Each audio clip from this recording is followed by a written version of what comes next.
So what do banks actually do? Now, our understanding of banking is intimately tied up with our understanding of money and vice versa.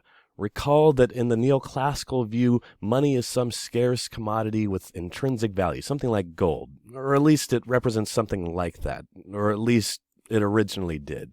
In that view, banks store that money and then they lend it out, but in a fractional reserve banking system, banks are actually capable of lending out more than the initial deposits that savers put in.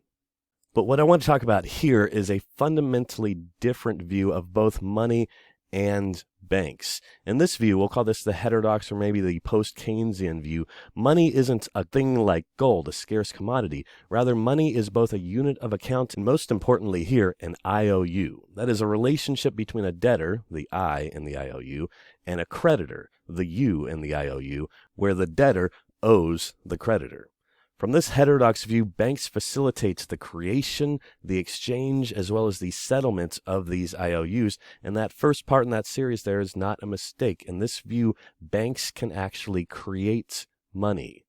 To make money, you don't need an axe and a gold mine. What you really need is a pencil and a piece of paper, and some basic math and accounting skills, and probably a government charter and some social connections and so forth. But we'll set that aside. Really what you need is a pencil and some paper. That should be sufficient to create a ledger, and a ledger is how banks are able to make money. They do so by making loans, which in this view is how money is created. So what we're really looking at is a fundamentally different view of what banking and more generally finance is, and more specifically at the relationship between the deposits that savers put into banks and the loans that banks make out to, for instance, businesses for the purposes of investments.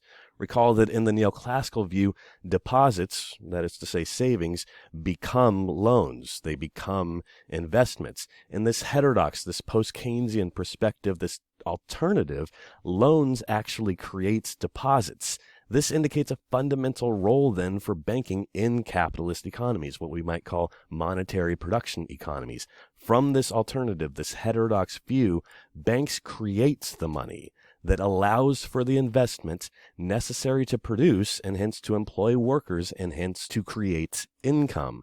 Once the income is created from this view, people can then save, which includes potentially depositing money into the banks. So from this view, loans create deposits rather than the other way around.